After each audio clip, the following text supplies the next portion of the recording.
अवधूत चिंतन श्री गुरुदेव दत्त श्री स्वामी समर्थ श्री स्वामी समर्थ जय जय स्वामी समर्थ। स्वामींच्या नामस्मरणाने आजच्या व्हिडिओला सुरुवात करूया। तर बघा, स्वामी आपल्या बरोबर आहेतच, पण त्याचबरोबर आपल्याला बऱ्याचशा अशा गोष्टी असतात, बऱ्याचशा अशा काही म्हणजे आपले दिवस असतात ज्यामध्ये आपण खूप बिझी असतो, खूप आपण काही ना काही करत असतो। म्हणजे आता बघा, एखाद्याचं शेड्यूल जरी बघितलं तर मंडे टू फ्रायडे तुम्ही तुमच्या कामामध्ये, किंवा मंडे टू सॅटर्डे सोमवार ते शनिवार तुम्ही तुमच्या कामामध्ये बिझी असतात, तुमच्याकडे फक्त रविवारचा एक दिवस सुट्टीचा असतो।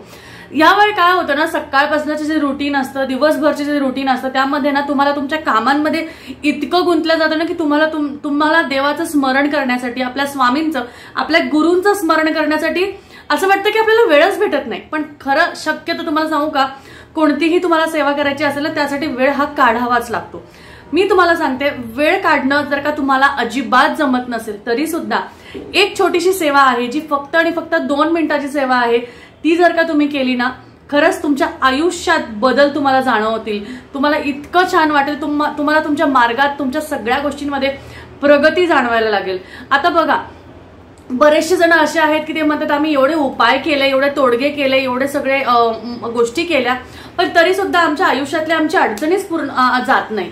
तर काय होतं ना, जेव्हा आपलं चांगलं असतं ना, तेव्हा आपण कधीच आपल्या देवाला स्मरण करत नाही, किंवा आपण म्हणतो की हो देवा तुझ्यामुळे झालं, आणि दुसऱ्या क्षणाला आपण देवाला विसरून जातो। पण ज्या वेळेस आपण खूप कष्टात, खूप अडचणीत, खूप ह्याच्यात असतो ना, तेव्हा क्षणोक्षणी तुम्हाला सांगते मी, तेव्हा आपल्याला फक्त आणि फक्त देव आठवतात, फक्त आणि फक्त स्वामी आठवतात। आणि आपण म्हणतो स्वामी काय हो तुम्ही असं केलं, स्वामी का हो तुम्ही असं नाही करत, स्वामी का तुम्ही असं नाही हे करत। म्हणजे त्यावेळेस जेव्हा तुम्ही अडचणीत आहात तेव्हा तुम्ही स्वामी स्वामी स्वामी स्वामी करता, किंवा किती वेळा तरी तुम्ही नाव घेता। पण तुम्हाला हे माहिती आहे का की जेव्हा तुमच्या स्वतःच्या आनंदाच्या वेळेस, जेव्हा बाकी काही नाही, ह्या जगाचे ब्रह्मांड नायकाने तो क्षण तुमच्यासाठी आणलाय, आणि त्यामुळे त्याचा श्रेय तुम्हाला स्वामींना द्यायला हवा, पण आपण इतके आनंदात असतो ना की आपण ते विसरून जातो। त्यामुळे शक्यतो तुम्हाला बघा, हा मानवी स्वभाव आहे, या स्वभावाला आपण काहीच करू शकत नाही, पण जो ह्या स्वभावाला मात करतो त्याच्यासाठी स्वामी प्रसन्न होतात। पण त्यातनंही आपल्याला जर का काही गोष्टी समजून घ्यायच्या असतील, किंवा आपल्याला काही गोष्टी करायच्या असतील, तर मी एक साधा सोपा तुम्हाला उपाय सांगते। उपाय नाही सांगणार, साधी सोपी 2 मिनिटाची सेवा सांगणार आहे। आता ती 2 मिनिटाची सेवा काय आहे मला सांगा। सकाळी तुम्ही जेव्हा रेडी होता तुमच्या कामावर जाण्यासाठी, किंवा तुमचे घरकाम करण्यासाठी, किंवा तुम्ही गृहिणी असाल तर तुम्ही देवपूजा करता, तर जे काही तुम्ही करता ना, त्यावेळेस फक्त 2 मिनिटं काढा, 2च मिनिटं काढा, आणि तिथे देवाऱ्यासमोर, तुमच्या देवांसमोर, तुमचे जेवढे काही ज्यांच्या कोणावर श्रद्धा आहे ना, तिथे बसा आणि सांगा की तुमचा आजचा दिवस कसा प्लॅन्ड आहे, तुमचा कालचा दिवस जो गेला तो कसा गेला। तर तुम्ही शक्यतो आपल्याला आहे ना, मी तुम्हाला सांगते एक गोष्ट अजून करायला पाहिजे की रात्री जेव्हा आपण झोपायला जातो, किंवा आपण म्हणजे जेव्हा आपण अख्खा दिवस आपला पूर्ण जातो ना, म्हणजे पूर्ण संपवतो ना, त्यानंतर रात्री झोपायच्या आधी देवासमोर बसून देवाचे आभार मानले पाहिजे की देवा आजचा दिवस असा होता, हे झालं ते झालं। तुम्ही स्वामींशी बोला, स्वामींना सांगा की स्वामी असं झालं, स्वामी हे झालं, स्वामी हे केलं, आज मला एवढा छान आनंद मिळाला, मला आज एवढी छान गोष्ट मिळाली। आणि ह्या सगळ्या गोष्टी तुम्हाला सांगते ना, याने खूप बदल होतात। त्यामुळे 2 मिनिटाची सेवा तुम्हाला नक्की काय करायची आहे, तुमच्या सकाळच्या वेळेस, माहिती मला खूप गडबड असते, नवऱ्याचा डबा, मुलांचा डबा, सासू सासऱ्यांचे जेवणाची तयारी करून ठेवायची, जे काही असेल ते, तुमच्या नंदेसाठी, तुमच्या दिरासाठी, काहीही असेल, जे काही आहे, 2 मिनिटं तुमच्याकडे असतील नाही का, 2 मिनिटं, ज्या 2 मिनिटात तुम्ही व्हिडिओ बघत बघत, रील्स बघत बघत वेळ घालवणार, त्या 2 मिनिटात, म्हणजे 2 रील्स बघितले ना, तर 2 रील्सच्या ऐवजी तुम्ही या 2 मिनिटाची सेवा केली ना, नक्कीच चालण्यासारखी आहे। तर बघा, तुम्हाला नक्की काय करायचंय, तुम्हाला देवासमोर बसायचंय आणि देवाला सांगायचंय, देवा मी आज तुझ्यासमोर ह्यासाठी बसलोय, किंवा स्वामी मी आज तुमच्यासमोर आज ह्यासाठी बसले की मला तुम्हाला खूप काही सांगायचं आहे स्वामी, मला खूप काही सांगायचं आहे। आणि मला असं वाटतं की जी गोष्ट मी माझ्या नवऱ्याशी, मी माझ्या सासूशी, माझ्या आईशी, माझ्या कोणाशी शेअर नाही करू शकत, अशा खूप गोष्टी असतात ज्या आपण आपल्या कोणाशी शेअर नाही करू शकत. मला त्या आज तुमच्याशी शेअर करायच्या आहेत, मला तुम्हाला सांगायचं आहे स्वामी. आणि तुमच्या साधारण भाषेत बोला, काही तुम्हाला वेगळं सांगायची किंवा वेगळ्या भाषेत बोलायची गरज नाही.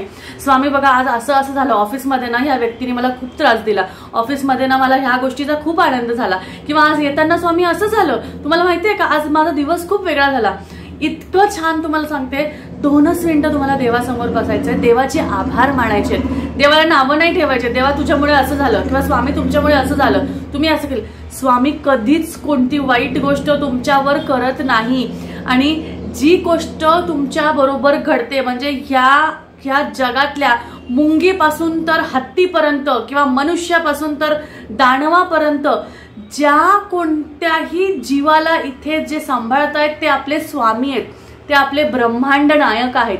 आणि त्यांना जर का तुम्हाला सगळं सांगायचंय म्हणजे काय, तुम्ही त्यांच्याकडेच तुमचं सगळं सांगताय म्हणजे तुम्ही त्यांना आपलंसं करताय.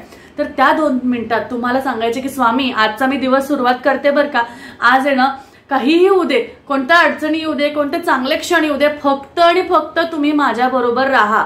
मी घरातनं निघताना निघल्यापासून तर घरात परत येऊस तर स्वामी तुम्ही माझ्या बरोबर राहा, माझ्या घरच्यांची काळजी घ्या, त्याचबरोबर तुम्ही माझ्या सोबत सुद्धा चला, कारण मला तुमची साथ हवी आहे, मला तुमची साथ ही क्षणोक्षणी हवी आहे. आणि मला त्याच्यासाठी तुमची गरज नाही म्हणणार आपण, तुमचा प्रेझेन्स लागणार आहे. तुम्ही मला माझ्या बरोबर हवे, कारण कधीही कोणता क्षण असू शकतो, कधी असं असू शकतं की तुम्हाला काही निर्णय घ्यायचे असतील, त्यावेळेस स्वामी आपल्याला बुद्धी देतात. त्यामुळे तुम्हाला 2 मिनिटाची सेवा बघा, काही नाही, पारायण नाही झालं, स्मरण नाही झालं, नाव घेणं नाही झालं, माळ नाही झाली, मंत्र नाही झाला, हे फक्त तुम्ही एक केलं ना, तुम्हाला सांगते असे खूप स्वामी भक्त आहेत ज्यांना 11 माळी करायला वेळ भेटत नाही, ज्यांना सारामृत वाचायला वेळ मिळत नाही, ज्यांना तारक मंत्र म्हणायला वेळ मिळत नाही, म्हणजे कित्येक वर्ष किंवा कित्येक महिने त्यांनी तारक मंत्र म्हणलं नसेल, पण स्वामींवरचा दृढ विश्वास त्यांच्याकडे आहे.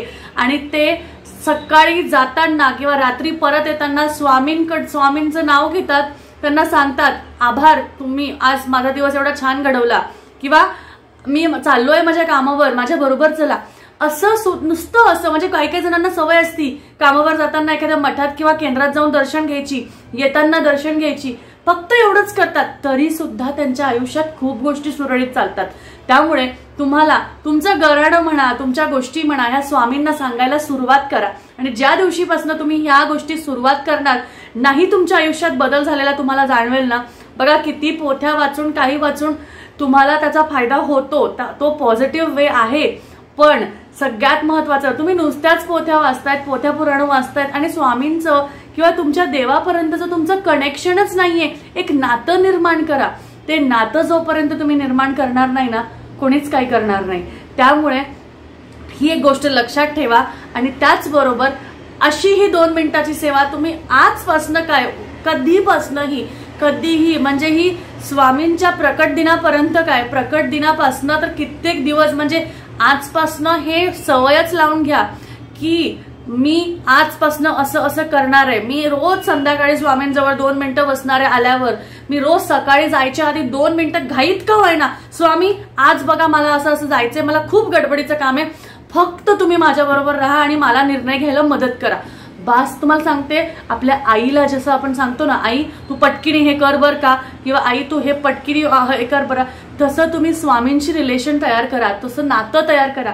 आणि ते नातं जेव्हा तुम्ही तयार करणार ना, स्वामी तुमच्या पावलोपावली तुमच्या बरोबर असतील आणि तुम्हाला त्यात मदत करत राहतील. बघा, जेवढं आपण स्वामींचं नाव घेऊ, जेवढं आपण स्वामींना स्मरू, तेवढं जास्ती तुमच्या शरीरात पॉझिटिव्हिटी निर्माण होते, तुमच्या अंगात एक एनर्जी तयार होते. तुम्हाला सांगू, फक्त स्वामींचं नाव घेतलं ना की अंगात एनर्जी तयार होते. मी तुम्हाला सांगते, मी आता विचार केला होता की मी फक्त 4 आणि 5 मिनिटाचा व्हिडिओ करणार आहे, पण बोलता बोलता बोलता बघा 9 मिनिटं क्रॉस झाले तरी मी बोलतीच आहे. त्यामुळे स्वामी म्हणजे स्वामींच्या नावातच इतकी प्रभावी एनर्जी आहे की नावच घेतल्याने मला कसे शब्द फुटू लागतात मलाच कळत नाहीये. त्यामुळे खरंच स्वामींच्या ह्या छोट्या छोट्या गोष्टींमध्ये खूप खूप खूप प्रभाव आहे। हळूहळू मी तुम्हाला ना स्वामींच्या काही गोष्टी आहेत त्याबद्दल सुद्धा सांगायचा प्रयत्न करेल आणि त्यानुसार तुम्हाला कळेल की स्वामी हा शब्दच किती मोठा आहे, हा शब्दच किती प्रभावी आहे आणि त्यामुळेच आपलं जीवनाचं आपल्या आयुष्याचं सोनं झाल्याशिवाय राहणार नाही। त्यामुळे नक्की ही गोष्ट एक लक्षात ठेवा आणि त्याचबरोबर असंच स्वामी समर्थ महाराजांचं स्मरण करत राहा।